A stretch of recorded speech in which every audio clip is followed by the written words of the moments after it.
à tous, bonjour à toutes et merci beaucoup d'être à nouveau si nombreux pour ce grand entretien autour de François Sagan. Vous le savez, Oh les beaux jours a pris l'habitude de rendre hommage depuis 3 ans à de grandes figures de la littérature, figures disparues mais ô combien présentes, que nous continuons de lire, de relire et qui continuent de nous inspirer, de nous éclairer. Après Italo Calvino en 2023, Romain Gary en 2024, c'est donc François Sagan que nous célébrons cette année. François Sagan, né Juarez le 21 juin 1935 à Cajar, elle nous a quittés en 2004 à l'âge de 69 ans. Elle est à la fois ce classique de la littérature française du XXe siècle, mais aussi cette contemporaine proche de nous, puisqu'elle aurait eu 90 ans dans 3 semaines. Sagan, c'est une vingtaine de romans, une dizaine de pièces de théâtre, des nouvelles, des essais autobiographiques, des films, des chansons, on va en parler. On parle de plus de 30 millions d'exemplaires vendus depuis l'apparition de Bonjour Tristesse, une œuvre traduite dans plus de 20 langues. Et c'est surtout, et c'est peut-être le sujet de cette rencontre, le cœur de cette rencontre, cette capacité à traverser les époques en restant moderne. Le décor change, nous vieillissons, et Sagan continue d'incarner cette figure, ce modèle de femme libre. C'est de cette femme que nous allons parler pendant l'heure et demie qui nous attend. Et pour ce faire, j'ai le grand plaisir, l'honneur d'être entouré de 3 invités exceptionnels. Arnaud Catherine à ma droite, Céline Romadova à ma gauche et Denis Westhoff. Merci à vous 3 d'avoir accepté notre invitation. Arnaud, depuis l'apparition en 1998 de votre premier roman Les yeux secs, vous avez publié une trentaine d'ouvrages. Vous donnerez demain à 16h30 au Conservatoire une lecture musicale en compagnie de Benjamin Sixou de votre dernier roman de plage, paru cette année chez Flammarion. Et en 2011, dans Nos vies romancées, vous rendiez hommage aux livres, aux auteurs qui vous ont marqué, et notamment vous consacriez un très beau chapitre à Sagan qui continue de vous accompagner, puisque dans le tout nouveau numéro de la Nouvelle Revue Française, vous publiez, qui sort ces jours-ci, vous publiez un texte sur la relation entre Barbara et Sagan. Nous y reviendrons aussi au cours de cette rencontre. Céline Romadova, merci et bienvenue. Bonjour. À Marseille. Merci pour les 8 heures de train hier pour venir jusqu'à nous. Et merci à sa famille d'avoir aussi fait de la route pour venir assister à cette rencontre. Vous êtes agrégé de lettres modernes et docteur en littérature française à l'université Sorbonne Nouvelle Paris 3. Depuis votre thèse consacrée à Sagan en 2017, vous avez publié de nombreux articles sur l'autrice, qui m'ont bien aidé, je dois vous avouer, dans la préparation de cette rencontre, et 2 livres, l'un à partir de votre thèse, Françoise Sagan à contre-courant, paru en 2017, et le second, Bonjour Tristesse 1954-2024, un ouvrage collectif paru l'an dernier au Classique Garnier, que vous avez co-dirigé avec Flavien Falentin. Denis Westhoff, bonjour. Un grand merci d'être avec nous.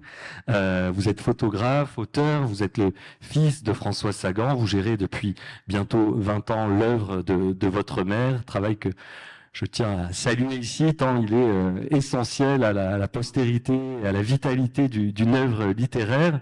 Vous avez consacré des ouvrages à votre mère. On peut citer Sagan et Fils, paru en 2012, et plus récemment, en 2024, à l'occasion du 20e anniversaire de la mort de votre mère, le beau livre Les années Sagan, 1954-1985. C'est aux éditions Gourcuff-Gradenigo. Vous avez accepté de vous livrer aujourd'hui à un exercice un peu singulier, qui est de commenter de manière libre une sélection de photos, de feuilleter un album de photos de votre mère avec nous, pour retracer le fil de sa biographie au fil de nos échanges. Mais peut-être avant de rentrer dans cette séquence biographique, je voulais vous demander, Céline, Arnaud, à quel moment l'œuvre de Sagan entre dans votre vie, et surtout, si vous arrivez à vous remettre un peu dans la peau de la lectrice, du lecteur que vous avez été à ce moment-là, qu'est-ce qui fait qu'à un moment, cette œuvre, elle s'est imposée comme une des œuvres qui marquera votre parcours de vie de lecteur et de lectrice, et de vie de manière plus générale? Moi, ce sont mes parents qui me mettent dans les mains Bonjour Tristesse. Et je comprends assez vite que ce livre a beaucoup compté pour eux parce que il y a eu ce scandale à la sortie du livre. C'était un livre assez subversif.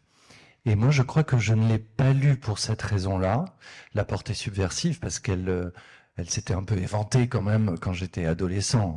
68 était passé par là. Non, moi j'ai lu ça comme une sorte de BO de la jeunesse de mes parents. J'ai aimé découvrir et La Femme Sagan et Bonjour Tristesse parce que c'était Saint-Germain-des-Prés, c'était Saint-Tropez. Et j'avais l'impression de deviner en filigrane ce qu'avait pu être la jeunesse de mes parents qui étaient d'un milieu sensiblement semblable. Et donc voilà, c'est ça d'abord qui m'a aimanté. Et ensuite, on en reparlera. J'ai découvert l'autrice, sa littérature et la femme. Voilà. Mais l'entrée dans l'univers de Sagan, c'est via Bonjour Tristesse et l'envie de fantasmer un peu sur cette jeunesse dorée, entre guillemets, que je supposais à mes parents. Merci Arnaud. Céline.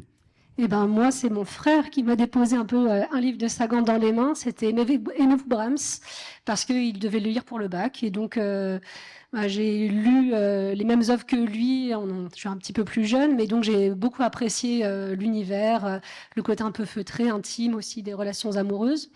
Et puis après, je l'ai redécouverte par choix quand il a fallu choisir un auteur de thèse. Je voulais vraiment travailler sur une auteure contemporaine, un peu par militantisme. Et donc c'est là après que je suis entrée dans toute sa littérature. Bonjour Tristesse, que tout le monde connaît au moins de titres, mais tous les autres qu'on lit beaucoup moins. Et c'était un vrai plaisir renouvelé à chaque page de découvrir la magie de son écriture. Et à l'université, quand on arrive en proposant une thèse sur François Sagan, quelle est la réaction à laquelle vous êtes, non pas heurté, mais en tout cas, quelle a été la réaction de votre chef directeur de thèse? Donc je peux lui rendre hommage, Alain Schaffner, parce qu'il n'a pas du tout tiqué, il a vraiment accepté de bon cœur. En fait, j'ai l'expérience d'une autre collègue qui s'appelle Michel Rivaud, qui a participé à l'adaptation d'une mise en scène de Toxique qui passe au théâtre parisien régulièrement. Et elle, donc, elle est rentrée par le théâtre et on lui a dit quel dommage de gâcher ce talent d'analyste que vous avez avec du Sagan. Donc, c'était 10 ans auparavant. Donc, déjà, les mentalités ont un peu évolué à partir du moment où moi, j'ai proposé ma thèse. Mais on sentait que c'était quand même un peu un auteur de seconde zone que je proposais là. Et donc, j'avais un vrai travail de réhabilitation à faire. Merci beaucoup. Et Arnaud, peut-être dans votre parcours d'écrivain, le compagnonnage de Sagan, quelle influence a-t-il pu jouer sur l'acte d'écrire et comment vous a-t-elle accompagné dans cette carrière que vous avez embrassée? Bon, il y a évidemment la très grande finesse et subtilité sur ce que tu évoquais, le sentiment amoureux, les vents contraires qui nous rudoient, qui nous bousculent, la passion, quoi, cette intensité-là dont elle parle comme personne, un peu à la Barthes. Je repense à l'émission merveilleuse de Pivot où elle était reçue avec Barthes et où ils parlaient de ça ensemble. La femme a beaucoup d'importance pour moi parce que je crois qu'on va en parler. Elle a complètement démystifié d'une certaine façon et avec beaucoup de panache. Elle a démystifié la figure de l'écrivain qui était à cette époque-là, enfin avant 68 en tout cas, une chose très empesée. Je ne sais pas si c'est le nouveau roman qui a été ô combien important dans l'histoire littéraire, mais je ne sais pas si c'est le nouveau roman qui avait comme ça fossilisé les auteurs. Elle est arrivée avec non pas une désinvolture, mais avec une vraie grâce et l'envie de faire exister un corps, une voix, du plaisir, de l'hédonisme. Et donc, elle a tordu le cou à l'esprit de sérieux de cette sacro-sainte figure de l'écrivain, ce qui me semble très fertile, très juste, très allègre. Et puis, tout en incarnant cette fausse légèreté, ou en tout cas, oui, ce principe de plaisir vital, elle incarne une très grande modestie, une très grande décence. Elle savait qu'elle avait de la chance, elle a connu le succès, elle avait de l'argent, et vous ne l'entendrez jamais geindre dans aucune archive. Et ça j'y pense encore, à cette espèce de leçon de vie qu'elle nous a laissée. C'est un peu un cliché, mais certains clichés sont beaux et ont raison. Et notamment celui-là, de vivre intensément. Et elle m'accompagne pour ça. Elle est derrière mon épaule, toujours, pour être là vraiment, intensément, et toujours garder un certain sourire quand on est en public. Et quoi qu'il arrive. Merci beaucoup. Donc on va rentrer, Denis, si vous le voulez bien, dans cet album de famille que nous ouvrons avec vous. Et on a déjà derrière nous cette première photo qui va nous permettre de commencer de Françoise et d'aller à Sagan. Et je vous laisse nous en parler, nous dire ce qu'elle vous évoque et la situer dans son contexte. Cette photographie a été vraisemblablement prise pendant la guerre, puisqu'elle a 4-5 ans, et comme elle est née en 1935, elle doit juste être photo prise au début de la guerre. À cette période, des parents de Françoise, qu'ils appellent à l'époque Kiki, ont quitté précipitamment Paris parce que les Allemands arrivaient, et ils sont allés se réfugier dans le Vercors, dans un petit village qui s'appelle Saint-Marcelin, dans lequel on a confié la direction d'une usine à son père. Et c'est la période à laquelle Françoise va découvrir la campagne, la province.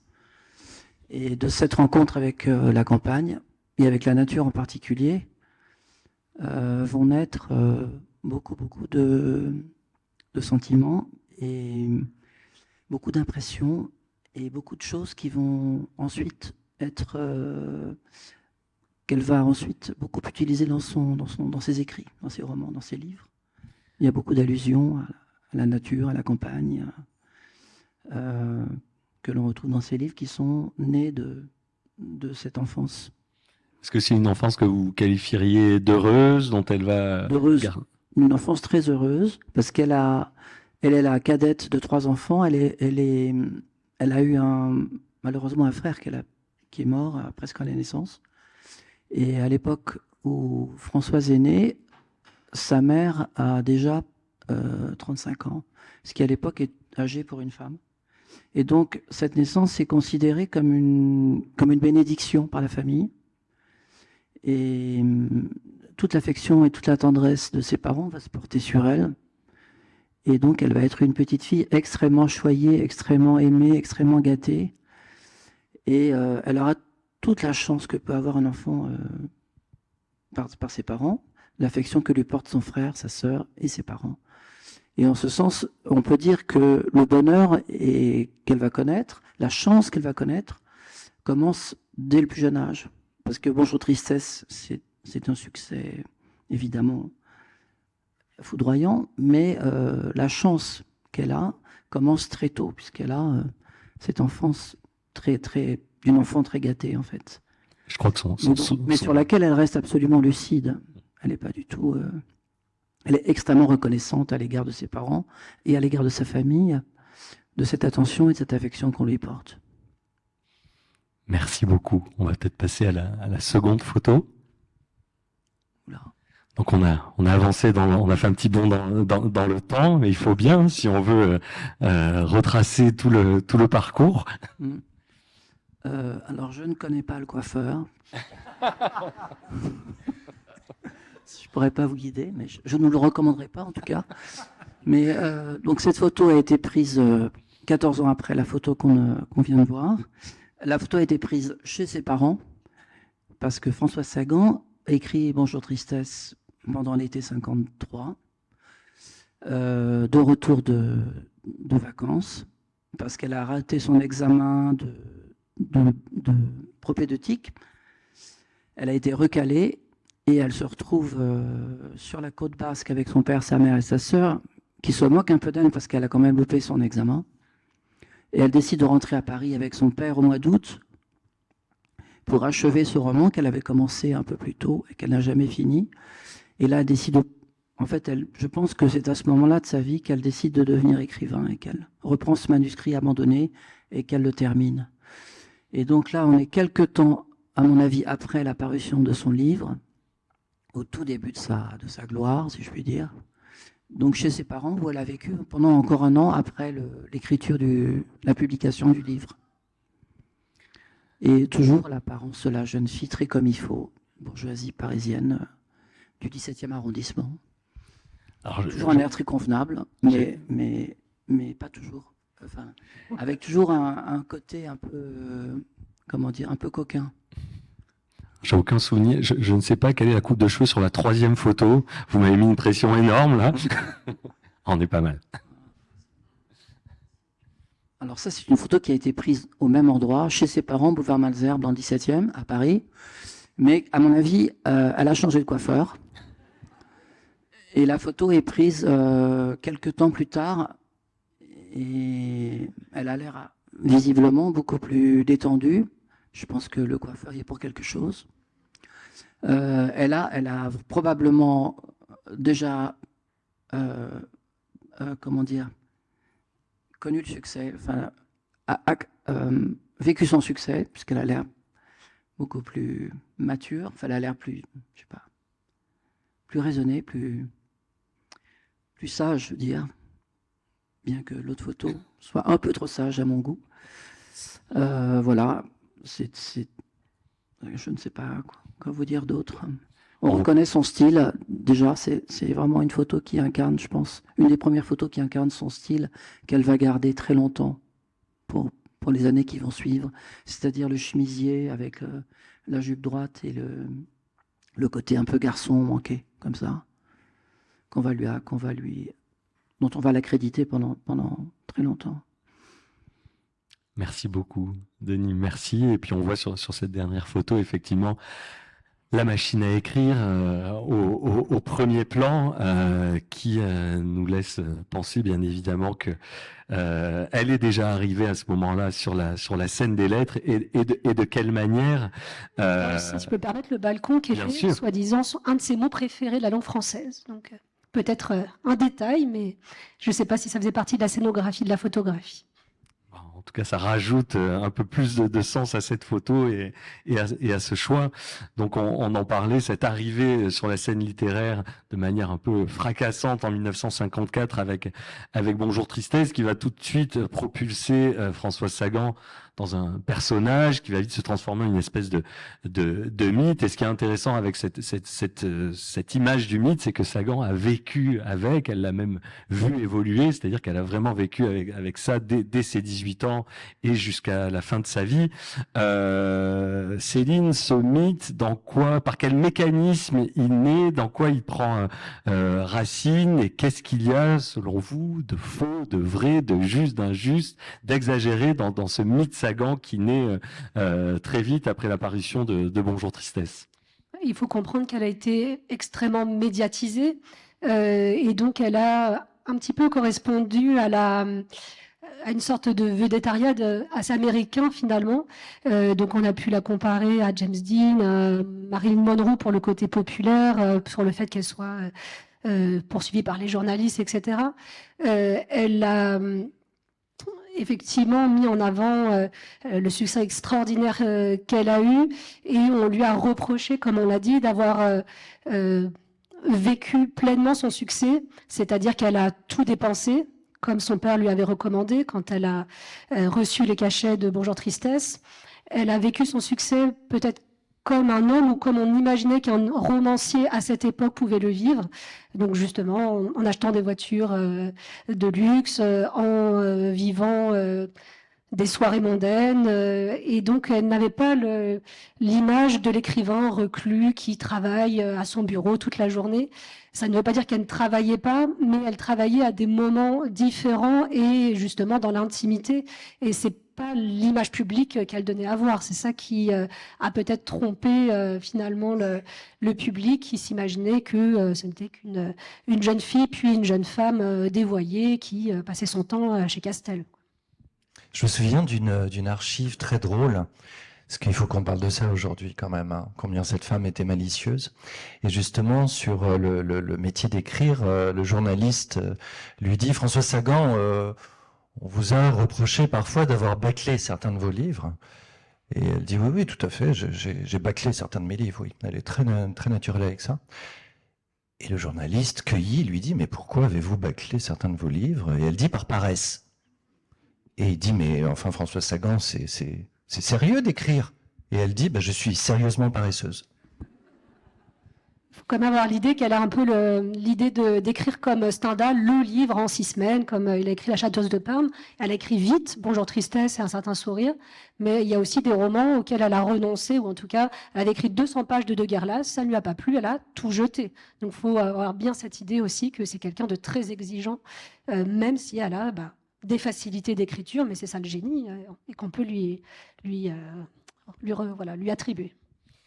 Et puis, on est aussi dans une France d'après-guerre largement communiste. Vous l'avez dit, c'est une femme, une jeune femme, c'est-à-dire qu'elle s'inscrit vraiment, elle fait un peu exploser tous les codes de cette époque-là. On va regarder, si vous le voulez bien, une archive justement où François Sagan répond à cette question du mythe. Elle est 30 ans, elle a 30 ans. Nous sommes en 1965 à la radio-télévision suisse. Qu'est-ce que ça veut dire, cette expression qu'on voit quelquefois dans certains journaux, virgule, la sensation? Oui. Qu'est-ce que c'est que la bande à Sagan? La bande à Sagan, c'est des amis à moi qui sont des gens charmants et qu'on s'obstine à traiter comme une bande d'énergumènes. Je ne sais pas pourquoi, c'est la bande à Sagan. Alors, les malheureux qui ont le courage d'être de mes amis se trouvent automatiquement rangés dans cette fameuse bande à Bono, sans qu'on sache pourquoi. Des gens charmants, bien élevés, gentils, aimables, que j'aime bien, qui m'aiment bien. Mais Jacques Chazot disait tout à l'heure que cette bande se retrouvait volontiers dans les boîtes de nuit. Oui. Moi aussi, j'ai inventé les boîtes de nuit. C'est par désœuvrement?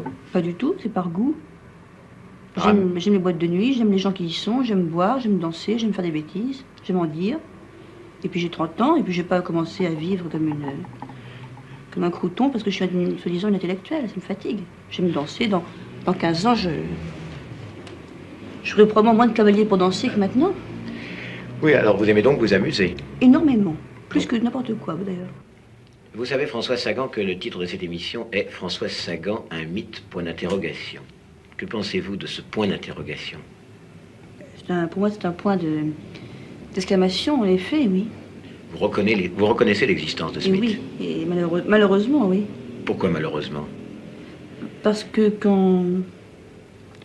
quand je vois comment on me représente dans certains journaux, comme vous dites, les journaux sensations, je suis épouvantée, quoi. Je me sens qu'un point commun avec ce personnage caricatural et énervant. Enfin, je veux dire que si je ne me connaissais pas, j'aurais pas du tout envie de me connaître. Oui, Jean-Louis Borry disait tout à l'heure qu'on vous traite un peu comme la Soraya de la littérature. Et oui, c'est l'époque qui veut ça, je crois. Les gens ont besoin de mythes, les journaux encore plus, et voilà, Soraya princesse triste, Sagan écrivain débauché, ou je ne sais quoi, ou conduisant trop vite, enfin... Il y a des accumulations comme ça, stupides. Des casiers. D'une époque de casier, il faut des petits tiroirs pour tout le monde, avec une étiquette dessus. Rien à faire. Oui, cependant, vous avez tout de même vu cet été à Deauville et à Saint-Tropez. Ça correspond au mythe. Évidemment, oui. Mais c'est pas un mythe. Le fait d'aimer la Méditerranée ou d'aimer la campagne ne me paraît pas une chose typiquement saganesque. Il me semble qu'il y a plein de gens qui aiment aller au bord de la Côte d'Azur, se baigner, qu'il y a plein de gens qui aiment aller à la campagne et se promener dans les jardins. Je ne vois absolument pas en quoi ça... Qu'est-ce que c'est que d'être typiquement saganesque? Voilà une formule qui m'intéresse. Je vous le demande.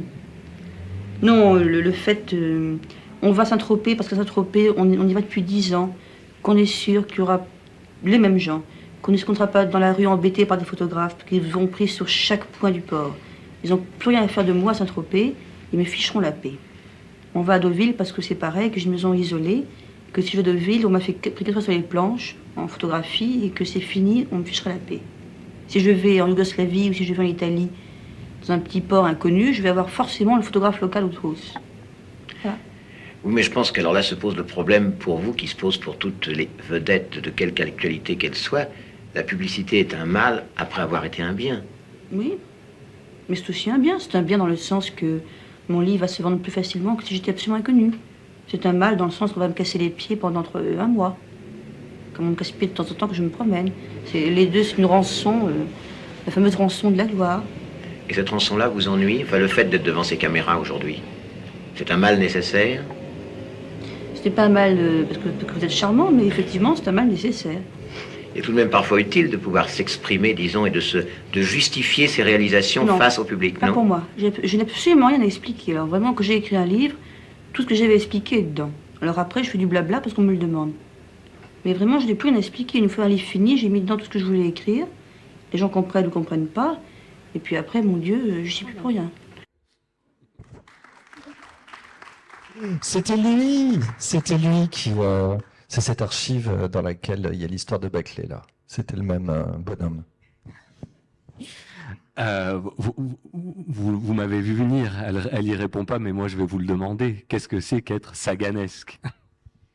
C'est vrai que c'est un adjectif qu'elle se donne à elle-même, donc elle a conscience quand même d'incarner quelque chose. Je pense que c'est la fameuse liberté qu'elle incarne, c'est le fait de refuser les étiquettes. Elle l'exprime aussi dans Il fait beau jour et nuit. Zelda, c'est un personnage qui revient de clinique psychiatrique et qui dit justement elle refuse de revenir à la santé mentale avec cette étiquette d'ancienne folle, entre guillemets. Et donc on comprendra, désolé pour le spoil, que finalement elle n'a jamais été folle, qu'on l'a droguée pour se débarrasser d'elle. Et donc ça la soulage énormément d'échapper aux étiquettes et de pouvoir être elle-même. Et justement, on voit qu'à travers cette fiction, il y a ce côté cathartique où elle voudrait se débarrasser des clichés. Et donc elle incarne dans sa vie et dans son œuvre cet idéal de liberté. Sagan, c'est le fait d'écrire quelque chose qui est très subversif, qui va à l'encontre de ce qui se pense. Donc c'est détruire le carcan de la famille, c'est repenser la sexualité, c'est redonner une place à la femme qui anticipe largement mai 68 dont on parlait par exemple en début d'interview. Arnaud, qu'est-ce que ça serait d'être saganesque dans le monde d'aujourd'hui? Alors si je pense à ces personnages, saganesque pour moi c'est aller là où ça vibre, où c'est intense, quand bien même il y a un mur, les impasses passionnelles, mais comme disait Barthes, pourquoi durer serait-il mieux que brûler? Donc voilà, le personnage saganesque, c'est le personnage qui ose brûler, donc vivre. Et si je pense à Sagan, elle, être saganesque pour moi, c'est cette femme qu'on a entendue qui est dans le corset non consenti d'un mythe et qui au fur et à mesure va se servir de ce mythe pour vivre ce qu'elle a à vivre à l'abri des regards. C'est-à-dire qu'elle a développé, je crois, Denis, je ne sais pas comment vous pouvez recevoir ça, mais moi je vois ça comme ça. Elle a développé avec le temps une agilité à se servir de ce mythe dont elle a compris qu'elle ne pourrait pas vraiment changer les contours pour vivre ce qu'elle avait à vivre bien tranquille, en paix. Et donc jusque-là, elle a été libre. Donc finalement, la saganesque rejoint, à mon sens, ces personnages. Denis, je peux peut-être vous demander une réaction justement, puisque vous avez été dans cette zone de paix et de tranquillité qu'elle s'est créée justement par rapport à son personnage public. Est-ce que c'est quelque chose que vous avez ressenti, même si bien évidemment j'imagine que vous aviez conscience de la célébrité de votre mère, mais est-ce que ces deux zones dans votre enfance, c'était quelque chose d'assez établi? Oui, on en parlait d'ailleurs assez souvent. Elle me parlait souvent de sa célébrité, comme une chose comme ça qu'elle devait porter. Elle disait d'ailleurs que sa célébrité, elle la portait comme une voilette. C'est-à-dire qu'avec une certaine liberté, une certaine légèreté comme ça, et qu'elle avait fini par devoir accepter de la porter de manière permanente. Puisque de quoi qu'elle fasse et quoi qu'elle essaye de faire, de toute façon, on lui remettait toujours cette voilette sur le visage. Et ce que dit Arnaud est tout à fait juste. C'est-à-dire qu'elle a choisi, elle a pris la liberté d'accepter, d'assumer cette voilette complètement et de vivre avec. Et ma foi, d'une certaine manière, c'est vrai de s'en servir pour faire ce qu'elle avait envie de faire, puisqu'elle savait que la voilette était là, de toute façon, elle pourrait faire avec.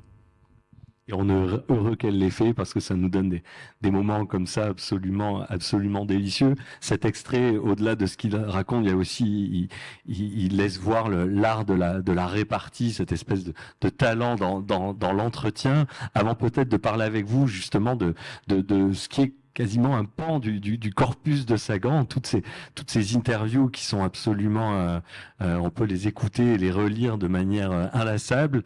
Je propose peut-être qu'on en lise une sélection d'extraits. On est en 1973 sur les ondes de France Culture et André Alimi accueille Françoise Sagan. Arnaud sera Françoise Sagan et je me glisse avec toute la modestie de mise dans la peau d'Alimi. Oh, c'est dur de passer après elle. Hein. Tu m'avais pas dit qu'on l'entendrait avant. Mais si je te dis tout avant, Arnaud, c'est pas drôle. En fait, il faut être, je crois, assez malheureux pour écrire. Je suis pas quelqu'un de malheureux. La vie m'amuse trop et je suis pas encore dans la position d'écrire un livre vraiment passionnant. Si vous voulez, génial. Je sais pas si par miracle ça m'arrivera. Si j'ai, je sais pas quoi, la tuberculose par exemple. Oui, quelquefois il m'est arrivé de rêver, je vous assure, de rêver d'avoir la tuberculose aiguë et de passer 3 ans à côté de la montagne magique de Thomas Mann, c'est-à-dire à Davos, d'être piégé et là d'être obligé de faire un livre qui soit génial. Parce que malheureusement, non, on me téléphone gaiement, tu viens danser, tu viens danser. Vous voyez ce que je veux dire? Dostoïevski avait, était tout ce que vous savez, et Proust aussi, mais c'était des gens malheureux. Et qu'est-ce que vous préférez? Pour dire la vérité, je l'ai prouvé, je préfère ma vie. Ça manque d'ambition, sans doute. Enfin, c'est pas un manque d'ambition, c'est un manque de... Je sais pas. C'est un manque de quelque chose, en tout cas. C'est pas bien. Mais peut-être qu'à 45 ans, 50 ans, 60 ans, quand je ne plairai plus à personne et que je serai... que j'aurai l'air d'une vieille chose, peut-être qu'à ce moment-là, à force de tristesse et de désolation et de solitude, enfin de solitude possible, à ce moment-là, peut-être que je me mettrai à travailler vraiment, tout le temps. Ou alors, je courrai les instituts de beauté pour me faire remettre le visage, vous voyez, poupin. Est-ce que Françoise Sagan est un peu folle? Ça m'arrive, oui. De quelle façon? Je sais pas, il y a des moments dans la vie où une espèce de gaieté me prend, assez fréquemment d'ailleurs, et là je me mets à gambader partout et à faire tout ce qui me passe par la tête. Quelquefois, ça a des conséquences un peu agitées. Par exemple, parce que c'est tellement amusant, la folie, c'est une chose tellement rassurante aujourd'hui, les gens sont tellement, finalement, fermés, refoulés. Si vous voulez, quand on voit quelqu'un seul à une table, je parle pas la nuit et le jour, parce que le jour, tout est coincé, mais la nuit, quelqu'un seul à une table, on l'invite. On se rend compte très rapidement qu'il est complètement schizophrène, malade mental. Mais comme on l'a invité, on le garde. On l'emmène partout avec soi. Alors, ça m'est arrivé l'autre jour. C'était un type complètement fou, très gentil d'ailleurs. Alors, je l'ai emmené voir les statues de Mayol. Il est tombé fou amoureux d'une dalle. Il a absolument voulu aller acheter du champagne qu'il a trouvé dans le bistrot. Il a fait tout Paris. Et alors, il a cassé la bouteille. Pas sur la statue, devant la statue. Et il a arrosé la statue en lui disant « Tu le mérites ». Alors, nous, on était enchantés. On était ravis. On sautait de joie. Il est tombé fou amoureux d'une dalle et il y va tous les jours, il m'a dit. Et comment a réagi la statue? Elle est ravie, Arrosée de champagne au petit matin, à l'aube, quelle femme n'en rêverait pas? François Sagan. Et le désespoir, c'est aussi un thème chez vous, parce que d'un côté, vous aimez la fête, n'est-ce pas? Vous l'avez dit souvent, vous aimez vous amuser, et d'un autre côté, dans vos livres, je ne sais pas si c'est un rapport direct, il y a un certain désespoir de vos personnages. Enfin, il y a des romans de vous où vous donnez envie aux gens de pleurer ou d'être émus. La vie est triste par moments. La vie est triste par moments et désespérée. Il n'y a pas de raison que j'évite de passer par là. Mais quelles sont les raisons profondes de votre désespoir? Parce que chacun a des raisons profondes qui ne sont pas les mêmes. Je ne suis pas quelqu'un de désespéré du tout. Je suis quelqu'un de très gai. Oui, gai dans la vie peut-être, mais dans vos romans, il y a quand même une note de désespoir. Parce que je trouve strictement dégoûtant de mourir un jour. Ça me dégoûte. L'idée que je vais mourir un jour, que les gens que j'aime vont mourir un jour, je trouve ça infect. Sincèrement, je trouve pas ça bien. C'est pas convenable. On vous met sur la terre avec une machine à penser qui est votre cerveau. On vous donne plein de cadeaux qui sont la vie, les arbres, le soleil, les printemps, les automnes, les autres, les enfants, les chiens, les chats, tout ce que vous voulez. Et après, on vous dit, on sait qu'un jour, on va vous enlever tout ça. C'est pas gentil, c'est pas bien, c'est pas honnête. Alors, si vous voulez mon avis, mon désespoir vient de ça en grande partie. Enfin, quand j'en ai. Et puis, c'est tout. Merci beaucoup, Arnaud.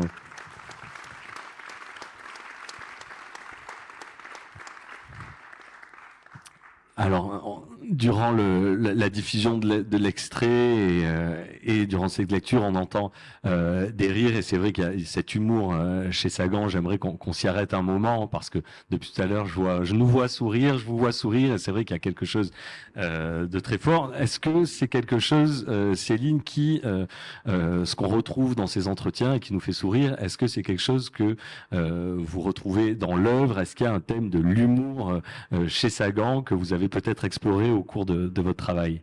Oui, bien sûr. Donc, elle est drôle dans la vie, mais aussi très drôle dans son œuvre, ou même dans son travail d'écriture, parce qu'à un moment donné, c'était la seule à travailler sur, je crois que c'était sur Un peu de soleil dans l'eau froide, elle était seule à travailler, et tous ses amis allaient à la plage. Donc elle s'est vengée, parce qu'elle travaillait un petit peu dans l'indifférence générale. Elle a avancé les pendules de 2 heures partout dans la maison de vacances.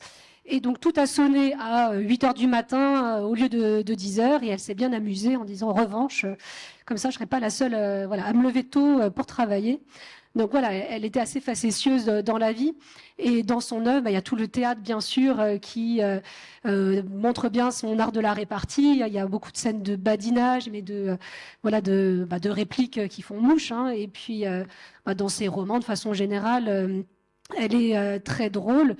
Parfois, dans des scènes de jalousie, elle vient casser par des phrases certaines situations assez désespérées.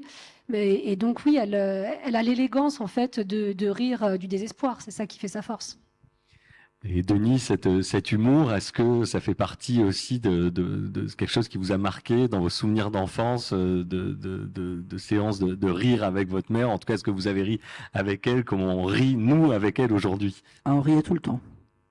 On riait sans arrêt avec elle. Je connais peu de moments qu'on ait passé ensemble, il n'y a pas de moments de gaieté ou de choses inattendues. Elle adorait les surprises, elle adorait ce qui était incongru, ce qui était pas toujours d'ailleurs très attendu, mais elle avait d'ailleurs des amis qu'elle choisissait pour leur originalité, pour leur esprit, pour leur humour, pour leur gaieté générale.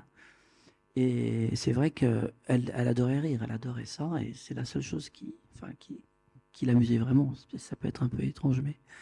Et donc, elle adorait aussi faire des blagues. On a eu des périodes où on faisait des blagues, tous les deux. Et voilà, c'était une femme qui ne supportait pas les gens ennuyeux, qui ne supportait pas les ambiances tristes. Et il fallait toujours qu'elle fasse une farce, ou quand elle sentait que l'ambiance n'était pas très, très, très drôle, elle essayait d'égayer ses amis, de remettre une bonne ambiance dans son cercle. Et elle y arrivait très bien d'ailleurs, parce qu'elle était très, très surprenante, elle avait beaucoup d'imagination, donc elle trouvait toujours des idées pour nous égayer tous. Il y en a une en particulier que vous partageriez avec nous? Ben non, il y a un exemple assez connu, c'est dans les années 60, elle est enfermée dans une maison aux environs de Paris, avec quelques amis qui sont soit dans des situations amoureuses un peu compliquées, soit dans des problèmes personnels, et ils sont pas très gais tous.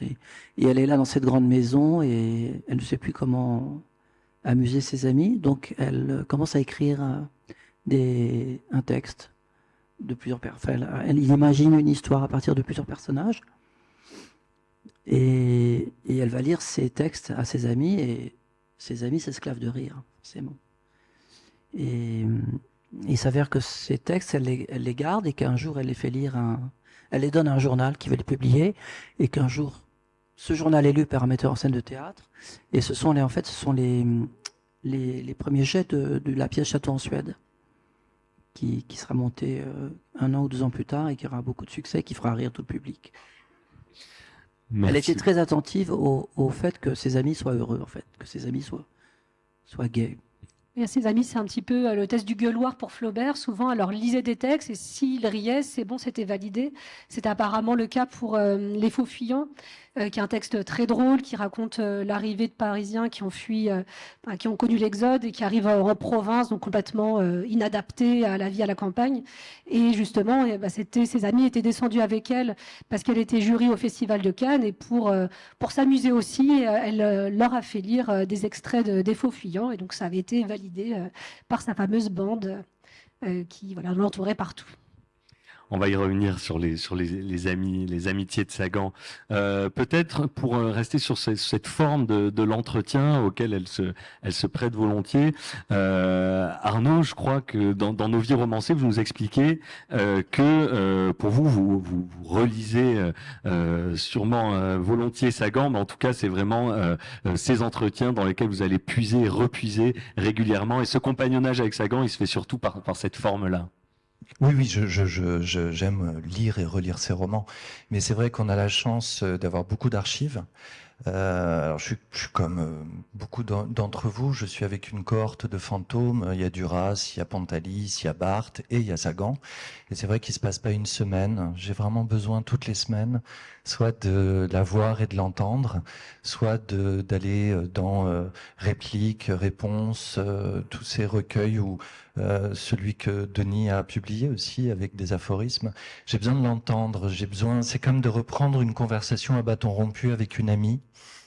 Et c'est peut-être la seule personne que j'admire disparue que j'aurais aimé connaître. J'aurais pas du tout, je pense, aimé être dans l'entourage de Duras. Je l'aurais crainte. Mais je suis sûr que cette femme, Sagan, était d'une délicieuse compagnie, et d'entendre Denis me conforte dans cette idée-là.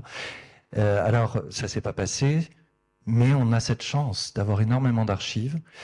Et ouais, ça paraît bête à dire, c'est tout bête, mais c'est comme une amie.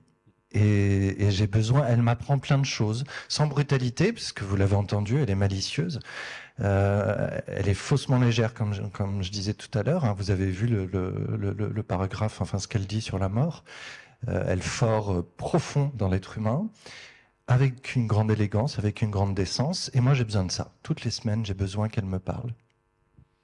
Et ces entretiens, ils montrent aussi combien elle est à l'aise dans ce présent. Cette question du présent, ce rapport au présent, c'est quelque chose de très fort et de central, je crois, dans la vie, dans l'œuvre de Sagan. Elle le dit d'ailleurs à un moment dans une interview. Il y a des gens qui vivent dans le passé, dans le futur. Moi, c'est le présent. Et ce rapport au présent, on peut le lier évidemment à beaucoup de choses chez Sagan. On pense à son goût pour le jeu, pour la vitesse. Et peut-être avant de développer un peu cette quête de l'intensité chez Sagan, en parlant de la vitesse justement, Arnaud va nous lire un extrait d'un texte de Sagan qui s'appelle La vitesse, et on en parle juste après, bien évidemment. Alors c'est un texte que Alexandre a suggéré, et je trouve que il n'est pas facile à lire. Mais c'est éloquent quand même d'en faire entendre un extrait, parce qu'on est là dans une syntaxe qui va à l'encontre de ce qu'on imagine de Sagan a priori, hein, la petite musique. Non, c'est pas du tout une petite musique, c'est une femme qui notamment avait une admiration invétérée pour Proust, et on sent que ça innerve sa prose. Voilà. Donc c'est sur la vitesse, effectivement.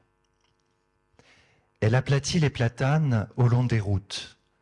Elle allonge et distord les lettres lumineuses des postes à essence la nuit. Elle bâillonne les cris des pneus devenus muets d'attention tout d'un coup. Elle décoiffe aussi les chagrins. On a beau être fou d'amour, en vain, on l'est moins à 200 à l'heure. Le sang ne se coagule plus au niveau du cœur. Le sang gicle jusqu'à l'extrémité de vos mains, de vos pieds, de vos paupières, devenues les sentinelles fatales et inexorables de votre propre vie. C'est fou comme le corps, les nerfs, les sens vous tirent vers l'existence. Qui n'a pas cru sa vie inutile sans celle de l'autre, et qui, en même temps, n'a pas amarré son pied à un accélérateur à la fois trop sensible et trop poussif? Qui n'a pas senti son corps tout entier se mettre en garde, la main droite allant flatter le changement de vitesse, la main gauche refermée sur le volant, et les jambes allongées, faussement décontractées, mais prêtes à la brutalité? Qui n'a pas ressenti, tout en se livrant à ces tentatives de survie le silence prestigieux, fascinant d'une mort prochaine, ce mélange de refus et de provocation, n'a jamais aimé la vitesse, n'a jamais aimé la vie, ou alors peut-être n'a jamais aimé personne. C'est un plaisir précis, exultant et presque serein d'aller trop vite, au-dessus de la sécurité d'une voiture et de la route qu'elle parcourt, au-dessus de sa tenue au sol, au-dessus de ses propres réflexes peut-être. Et disons aussi que ce n'est pas justement une sorte de gageur avec soi-même dont il s'agit, ni d'un défi imbécile à son propre talent. Ce n'est pas un championnat entre soi et soi, ce n'est pas une victoire sur un handicap personnel, c'est plutôt une sorte de pari allègre entre la chance pure et soi-même. Quand on va vite, il y a un moment où tout se met à flotter dans cette pirogue de fer où l'on atteint le haut de la lame, le haut de la vague, et où l'on espère retomber du bon côté grâce au courant plus que grâce à son adresse. Le goût de la vitesse n'a rien à voir avec le sport. De même qu'elle rejoint le jeu, le hasard, la vitesse rejoint le bonheur de vivre. Et par conséquent, le confus espoir de mourir, qui traîne toujours dans le dit bonheur de vivre. C'est là tout ce que je crois vrai finalement. La vitesse n'est ni un signe, ni une preuve, ni une provocation, ni un défi, mais un élan de bonheur. Merci, merci Arnaud, merci beaucoup. Quelle langue quand même. Quelle langue. Incroyable, incroyable styliste. Et quelle invitation à À vivre laquelle j'ai pas fait intensément. justice, pardon, mais bon, j'ai fait ce que j'ai pu. Invitation à vivre intensément ce balancement entre la chance et soi, quelque chose qui à mon sens résume beaucoup de choses chez Sagan et qui peut aussi être lié à son goût du théâtre. On pourrait ajouter aussi le théâtre effectivement à cet instant présent, à ce risque, à ce moment où tout peut se passer d'un côté comme de l'autre. Est-ce que Céline, dans ce finalement le théâtre est un pan assez méconnu de l'œuvre de Sagan. On a évoqué des châteaux en Suède, mais c'est vrai que il y a beaucoup d'autres pièces. Peut-être un mot là-dessus et cette recherche aussi de l'intensité dans la forme théâtrale. Oui, on a entendu, elle emploie la métaphore du jeu pour la comparer à la vitesse, c'est le même genre de plaisir, et elle emploie également la métaphore du casino pour parler du théâtre. Donc pour elle, c'est un ensemble, ce plaisir de se mettre en danger, de prendre un risque, puisqu'il y a un public, puisque c'est en direct, donc on est dans l'instant présent. Il y a une validation immédiate du public, ou au contraire, elle a connu quelques fours malgré tout, mais ça l'a pas empêché de recommencer, parce que la vie est un risque, et donc elle prend le risque que ça réussisse aussi. Et elle a écrit une dizaine de pièces de théâtre, et c'est quelque chose qui l'accompagne toute sa vie, soit dans ses romans parce qu'il y a des références au théâtre, soit parce qu'elle écrit justement des pièces qui montrent aussi sa grande vitalité, puisqu'il y a des personnages de vieilles femmes, par exemple, dans l'excès contraire, qui va finir par connaître l'amour physique et verser dans l'autre plan, devenir une sorte de libertine inattendue. Donc c'est toujours très drôle. Et donc elle écrit, il y a un texte où elle dit elle s'est mise juste en contrebas en dehors de la salle de théâtre, mais qu'elle était là pour écouter les rires des spectateurs. Donc il y a vraiment quelque chose lié au plaisir et au présent, effectivement, qu'elle ressent intensément au théâtre. Et elle dit que c'est comme au blackjack, on joue un petit peu sa vie le jour de la représentation parce que c'est une validation instantanée. Et théâtre, entreprise collective aussi, qui tranche avec la solitude de l'écrivain, cette solitude qui est l'une des grandes angoisses de Sagan. Quand on lui demande de parler de ses romans, elle résume de manière assez... Elle dit ce sont des histoires de gens seuls qui essaient de l'être moins. On sent vraiment que c'est quelque chose qui traverse et sa vie et son œuvre. Et dans sa vie, Sagan va, peut-être au-delà de la bande à Sagan, elle va aussi avoir des amitiés très fortes qui vont justement combler cette solitude. On pense à Florence Malraux, on pense à Bernard Franck et à Juliette Gréco, qui va aussi être une amie de toujours de François Sagan. Et je vous propose de l'écouter. On est en 1965 et Juliette Gréco nous raconte ce que c'est que d'être l'amie de François Sagan. Juliette Gréco, il y a combien de temps que vous êtes amie de Françoise Sagan? Très longtemps. Il y a, je sais pas, plus de 10 ans certainement. Ça veut dire quoi être une amie de Françoise Sagan? Mais c'est très commode d'être une amie de Françoise, c'est très confortable. Françoise est quelqu'un de très sûr. Françoise est quelqu'un de très bon, de très tendre, de très honnête.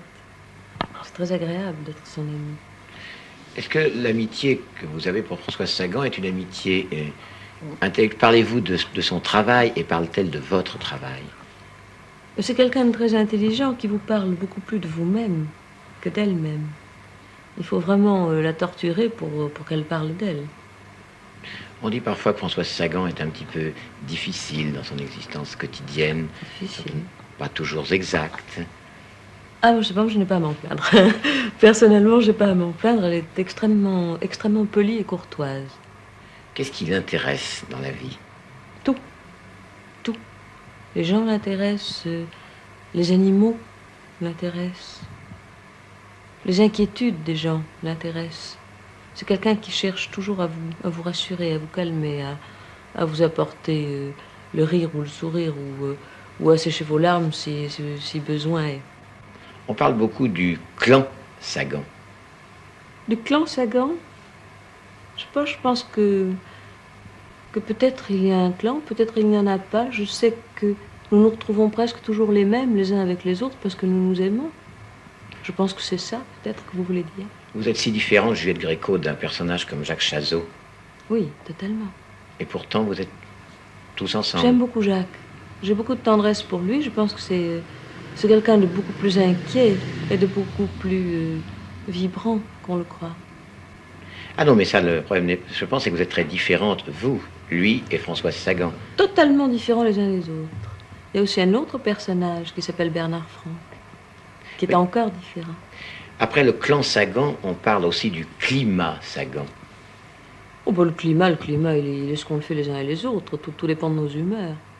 Vous aimez aussi les boîtes de nuit, le whisky Oh, j'aime bien boire, oui, j'aime bien rire, j'aime surtout rire. Et vous aimez l'ennui tel qu'il est parfois dans la littérature de Sagan? Mais l'ennui existe. Ce n'est pas nous qui le faisons, ce sont les gens qui s'ingénient à le faire. Est-ce que Françoise Sagan s'ennuie? Sûrement pas. En tout cas, moi, je sais personnellement que je ne m'ennuie jamais. Si on ne m'ennuie pas, je ne m'ennuie pas. Je peux rester seule pendant des heures et des heures, ça m'est totalement indifférent, je ne m'ennuie pas une seconde. Je serais plutôt d'un naturel joyeux, même. Et l'expression mythe Sagan, ça vous fait sursauter? Je ne sais pas ce que c'est le mythe Sagan, c'est quoi? Pour moi, Sagan, c'est un être humain. Et c'est très rare. Françoise Sagan vous a-t-elle déjà fait de la peine? Non, jamais. Pourtant, entre amis, même les plus intimes, il y a parfois des petites bouderies, des fâcheries d'un moment. Non, nous ne nous fâchons pas, nous ne boudons pas. Je ne pense pas qu'on ait de raison de le faire. Et qu'on n'ait jamais de raison de le faire. Je me mettrais peut-être en colère, parce que je suis violente. Je suis violente et douce, mais me fâcher, non. Est-ce qu'il y a parfois une part de doute chez Françoise Sagan? À propos de quoi? À propos d'elle-même, de ce qui l'entoure? Bien sûr. J'imagine qu'elle doute énormément d'elle. Elle sait qu'elle a une facilité folle, parce qu'elle ne peut pas ne pas le savoir. Elle sait qu'elle est douée comme il n'est pas permis de l'être. Elle sait qu'elle est intelligente, elle sait qu'elle est drôle. Elle le sait. Mais elle sait aussi qu'écrire, c'est une chose très douloureuse. Et c'est très douloureux d'écrire pour elle. Moi, je l'ai vue travailler cet été, au mois de juin, quand elle a terminé son livre. Elle était absolument transformée. C'est quelqu'un qui, quand elle écrit, par exemple, elle s'enferme, elle écrit 5 heures. On l'entendait taper, la machine, tac, tac, tac, tac, tac, tac, tac, pendant 5 heures. Elle n'arrête pas, elle écrit, elle écrit, elle écrit, elle écrit.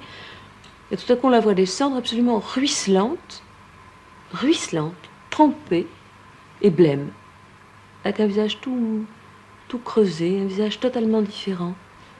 Et, et le soir, elle est un peu fixe. Elle reste avec ses personnages. Vous êtes pratiquement sa seule véritable amie femme. Non. Très grande amie, oui, il y a Annabelle. Oui, il y a Sophie Litvak, il y a beaucoup de gens. Disons que c'est de vous qu'elle est la plus proche, et on dit toujours que c'est difficile, une véritable amitié entre femmes. Il paraît que c'est difficile. Et avec François Sagan, vous avez réussi. C'est absolument merveilleux. Enfin, je n'ai pas le moindre souci. C'est-à-dire que si demain, il m'arrivait de commettre une mauvaise action, une vraie mauvaise action, quoi, faire mal à quelqu'un exprès, un truc comme ça, ou tuer quelqu'un pour une raison quelconque, ce qui est absolument sans appel, je chercherai du secours auprès d'elle. Merci à Juliette Gréco d'avoir bien voulu partager son témoignage d'amitié. Arnaud, une réaction, peut-être ça va pas ranger vos affaires et votre frustration de ne pas avoir pu être l'ami de François Sagan. C'est marrant comme... alors, elle est très vaillante, hein, elle est très gentille, Gréco, quand même, de répondre à un certain nombre de questions que je ne qualifierais pas. Non, mais c'est fou ce qu'on demandait aux gens à cette époque-là. Bref. Vous avez remarqué qu'il y a il y a des similitudes dans la diction, c'est un truc d'époque, mais dans le ton d'évidence pour répondre. Il y a une sorte de gémelléité amicale qu'on devine en filigrane en écoutant Gréco et en se remémorant ce qu'on a entendu de Sagan juste avant. C'est ça qui me vient. J'avais jamais vu ces archives juxtaposées et ouais, on voit qu'elles sont amies, c'est beau. Cette question de la solitude, j'y reviens. Céline, peut-être quand Sagan nous dit que finalement ses livres mettent en scène des personnages qui essaient de l'être moins, est-ce que pour vous c'est une question qui irrigue toute l'œuvre de Sagan? Oui, bien sûr. Il y a assez peu d'amitiés finalement qui sont décrites dans son œuvre, mais par contre beaucoup de tentatives amoureuses. Parfois, les personnages restent pour de mauvaises raisons, pour éviter la solitude. Je pense à Aimez-vous Brahms, où Paul, justement, va essayer de fréquenter quelqu'un qui est plus jeune qu'elle et pour échapper à la solitude, mais elle est profondément amoureuse de Roger qui est infidèle, mais donc elle est dans cette situation impossible où elle refuse la solitude, mais elle n'est pas pleinement aimée. Donc ces personnages sont souvent, c'est ce que dit Juliette Gréco, Sagan est profondément humaniste, et c'est parce que ces personnages sont humains, et on reconnaît en eux nos faiblesses et notre peur de la solitude. Je pense que tout le monde la partage, la peur de la mort, la peur de la solitude.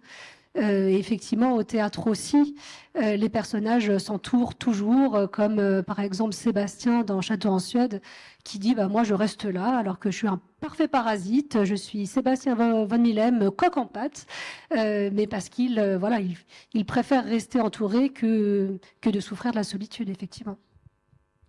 Merci beaucoup. On va peut-être, Denis, si vous le voulez bien, ouvrir la deuxième partie de cet album de famille que nous feuilletons avec vous, avec cette photo. Alors là, vous y étiez, Denis. Là, j'y étais, oui. Oui, j'y étais, effectivement. Peu de souvenirs, mais j'y étais. Voilà, c'est un vœu. Dans un entretien qu'elle a eu quelques moments plus tôt, elle dit avoir eu envie d'un enfant et d'avoir cette image d'être sur une plage, je crois, avec un homme et un enfant. Et elle rencontre mon père fin 59, début 60. Et ils ont tout de suite une grande passion l'un pour l'autre. Et voilà, j'arrive quelques temps plus tard. Mon père et ma mère vont s'adorer, vont beaucoup s'aimer tout au long de leur vie, mais ils vont vivre quand même 10 ans ensemble. Ma mère va divorcer quelques mois après le mariage, mais ils vont continuer de vivre en communauté, enfin dans la même maison pendant 10 ans. Parce que ma mère disait qu'elle préférait en fait avoir un amant à la maison plutôt qu'un mari. Et finalement, on parlait de solitude. Avec un enfant, on ne l'est plus jamais, Mais quelque c'est ça, part. ouais. D'une certaine manière, on est plus seul, mais on est tout à coup responsable. Il y a comme elle disait, il y a une nouvelle branche à l'arbre, et il faut être là, il faut être présente, il faut veiller sur l'enfant, il faut s'en occuper, il faut l'éduquer, il faut veiller à ce qu'il soit heureux et que voilà. Merci. Si on peut passer à la photo suivante, s'il vous plaît.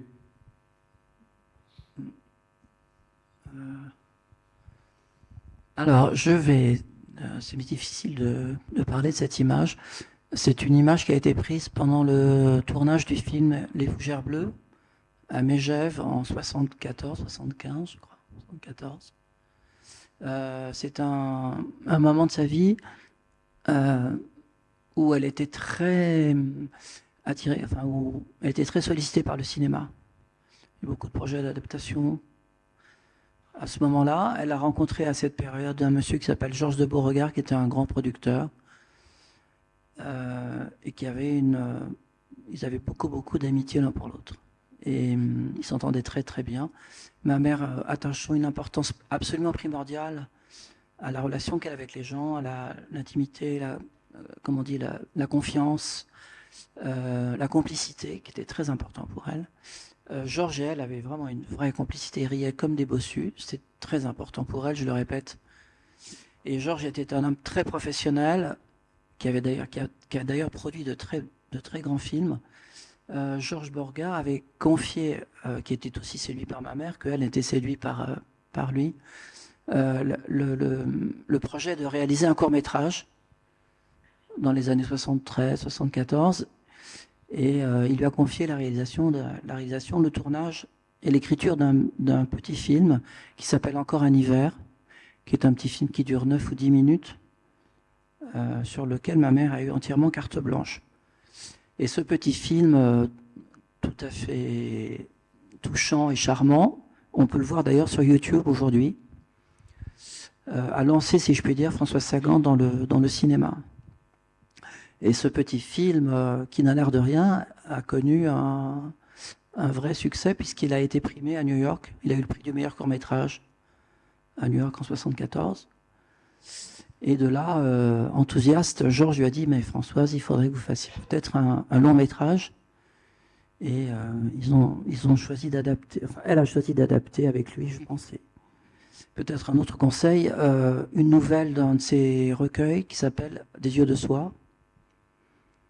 Et voilà, elle s'est lancée dans cette aventure du long métrage, avec cette fois-ci malheureusement beaucoup moins de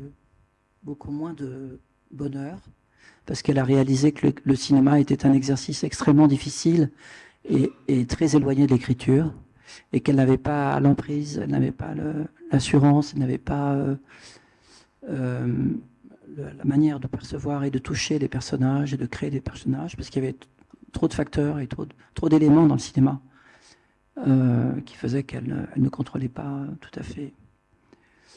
Et donc elle a été très surprise, elle a dit avoir été très surprise qu'on lui confie une caméra parce qu'elle n'avait pas les qualités ni les talents pour. Voilà. Et ce film était tourné à Megève au moment où cette photo est prise, c'est au moment du tournage. Merci beaucoup. On a une dernière photo. Alors là, plutôt difficile. Hein. Ça, je ne sais pas à quelle époque. J'imagine que c'est les années 88, 89, je ne sais pas. Je ne sais pas. Ça m'est difficile pour moi de parler de cette image. Alors on peut peut-être inviter Céline, Arnaud à réagir éventuellement. Je n'ai pas vraiment plus d'explications, mais elle ressemble un petit peu à une image publiée dans Nos années Sagan, je pense, où elle est peut-être avec Mauville, ou à un moment donné on la voit avec une psyché. Enfin voilà, je trouve que ça ressemble à cette esthétique-là. Donc c'est peut-être ce moment où elle a besoin aussi de se ressourcer en Normandie, et on voit qu'elle elle regarde un peu derrière, et c'est cette période où elle écrit derrière l'épaule. Donc j'aimais bien cette photo avec la psyché qui ressemble à celle-là, où on a cette idée qu'elle fait pour peut-être la première fois, en tout cas par écrit, une introspection. On lui a demandé de revenir sur son œuvre.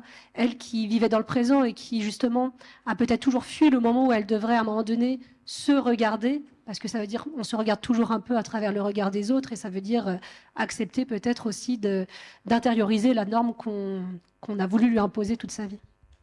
Moi, ça me fait penser au style Sagan que quand j'ai été en âge de regarder Pivot, c'était apostrophe puis bouillon de culture. Elle était souvent invitée. Je crois que c'est ça, effectivement. Et quand j'ai été en âge de regarder Pivot, c'était ce style-là Oui.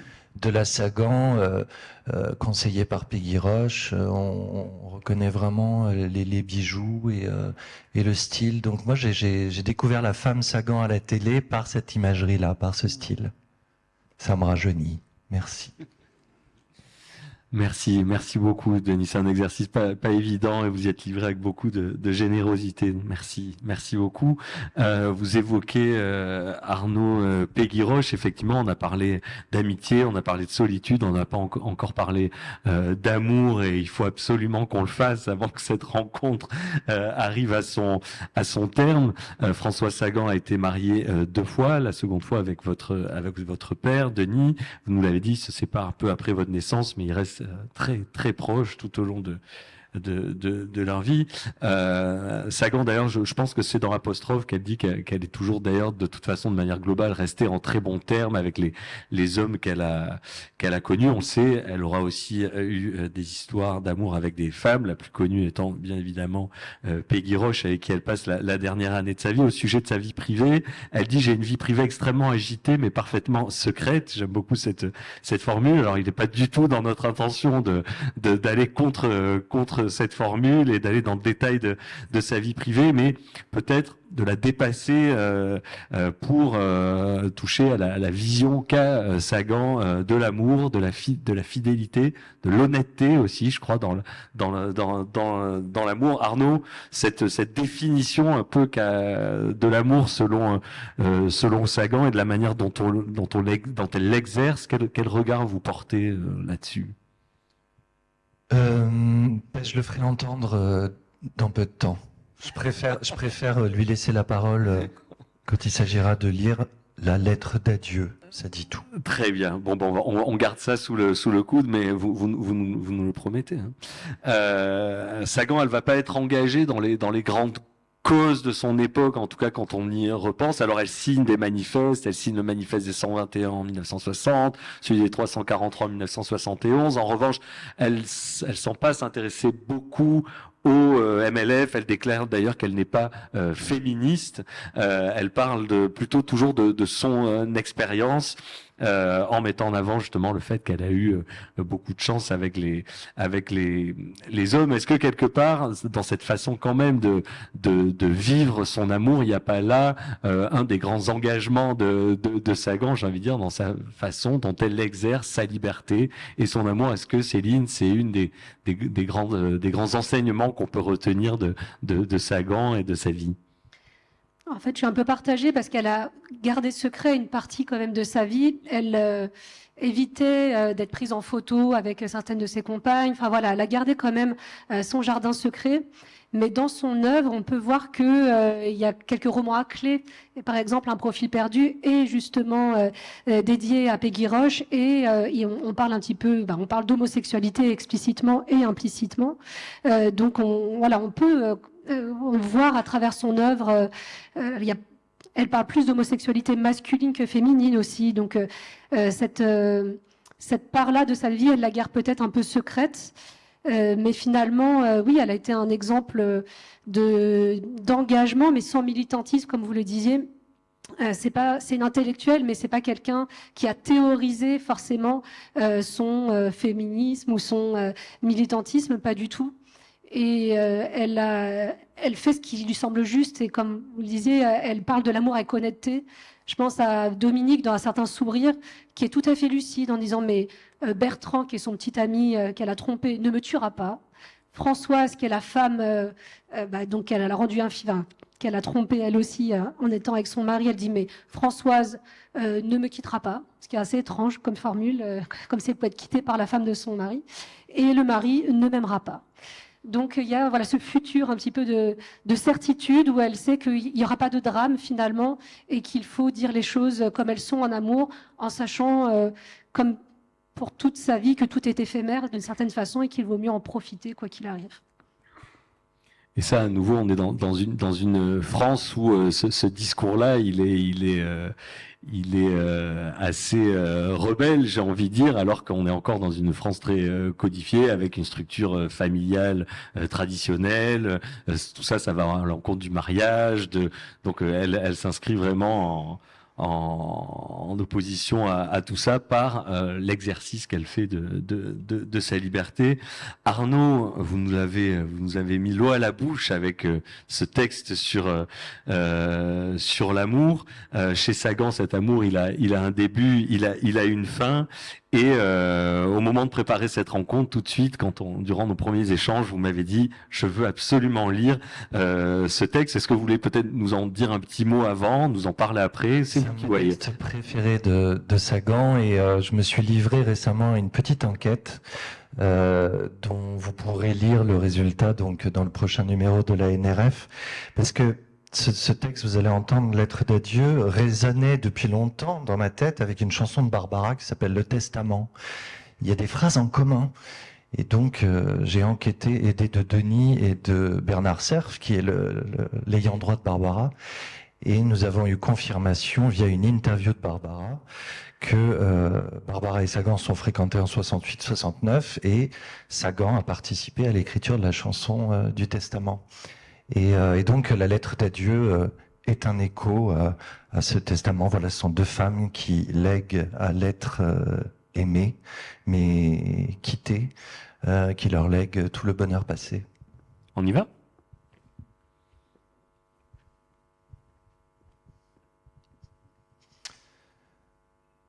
Puisque nous ne nous aimons plus, puisque tu ne m'aimes plus en tout cas, je dois prendre des dispositions pour les funérailles de notre amour.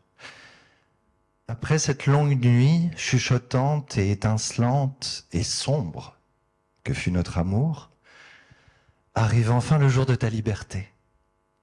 C'est alors que moi, restant seul propriétaire de cet amour, sans raison, sans but et sans conséquence, comme tout amour digne de ce nom, moi, propriétaire, cupide, hélas, qui avait placé cet amour en viager, le croyant éternel, puisque te croyant amoureux.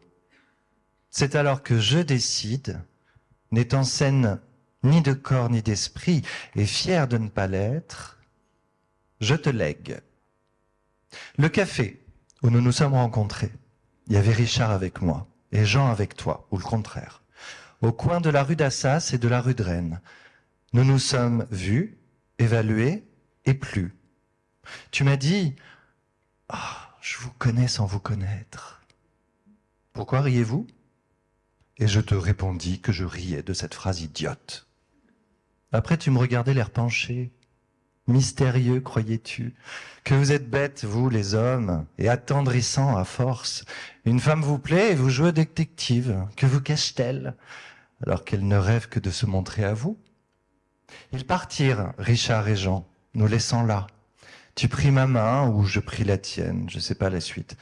L'amour, c'est tellement ordinaire. Je passe sur la nuit, passons, il faut passer, j'ai tant de choses à te léguer.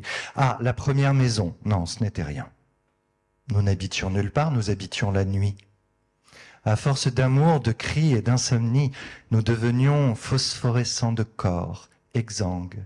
Je devenais femme vestale. Des cigarettes abandonnées, brûlées doucement, comme moi, dans la nuit, sans s'éteindre. Ah bah tiens, je te lègue ça, un de ces mégots, si long, si écrasé, si significatif.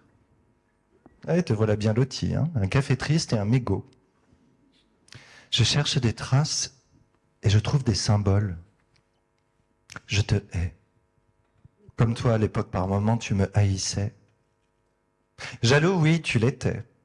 Je te donne les lettres que tu as lues en douce, que tu n'as pas voulu détruire, par orgueil, par virilité, par bêtise, et que tu savais être là.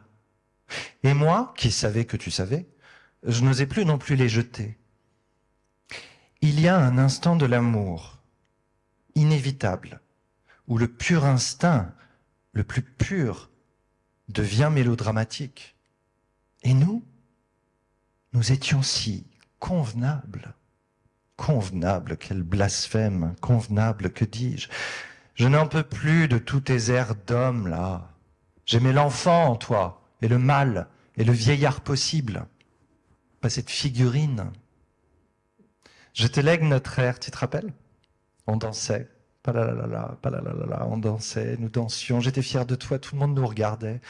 On regarde toujours partout les gens heureux. Les autres, ça les tue, ça leur brûle les yeux, mais soi-même, on s'en moque. Palala, cet air fut beau à danser. D'ailleurs, je te lègue délibérément tout ce qui fut beau, parce que il est aussi horrible de le supporter ailleurs sans toi que de le conserver ici pour moi. Et puis l'imaginaire.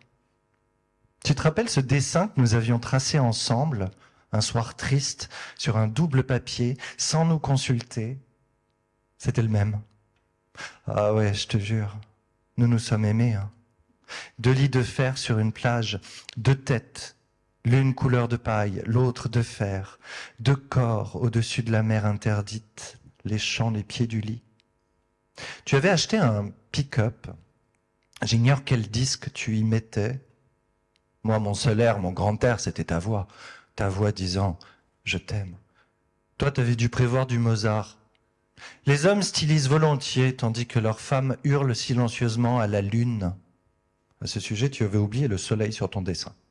Jaune poussif, jaune poussin, jaune possédé. Il éclairait le mien de ses rayons trop crus. Tandis que, tant que j'y suis, je te lègue ces mots embrouillés, confus, mortels, grâce auxquels tu m'expliquais tes absences. Je te lègue les rendez-vous d'affaires, démarches indispensables, contretemps fâcheux. Ah, si tu savais... Si tu avais su à quel point ces contretemps s'appelaient contre-amour et ces démarches férocité. Je te lègue aussi les « tu t'es pas ennuyé », les « je suis désolé » qui suivaient ces contretemps. Oui, je m'étais ennuyé. Non, j'étais plus que désolé. Je feignais de dormir. Je te lègue les draps où tu te réfugiais, si soucieux, toi si bohème, de ne pas les secouer. Tu dormais. J'attendais que tu dormes pour ouvrir les paupières. Le jour cru de mon amour m'obligeait à de silencieux incendies, des plaies, des escarres d'insomnie. Non, je ne te lègue pas ces aubes maladroites, rythmées par des cils clos du même effroi. Mais je te lègue, puisque tu es un homme, les honteux bandages dont tu entouras mes poignets le soir où je jouais à mourir. Tu penchais la tête, tu tremblais, tu disais « Le sang est rouge à tes poignets et tes bras sont raides. Il faudrait te reposer. » Et puis que l'on cède. C'était un cri, sincère ou pas. Mais un cri ne veut rien dire de plus qu'un sourire. Il y a des sourires si las qu'ils vous feraient gémir et des cris comme des coups. Et puis, mon amour, je crois qu'il me reste à te léguer ces mots si lourds d'électricité. Tu me disais, tu ne dors pas, tu veilles, mais tu peux pas rêver.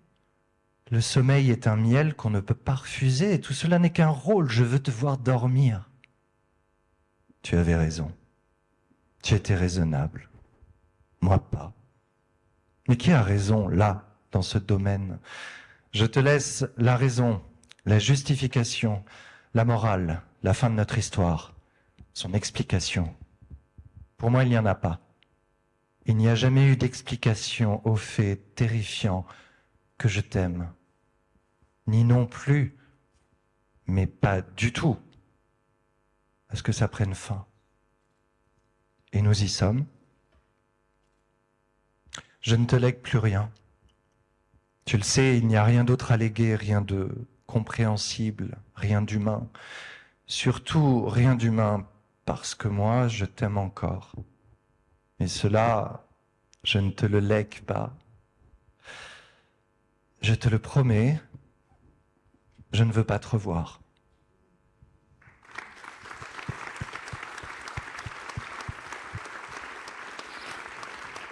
Merci infiniment Arnaud.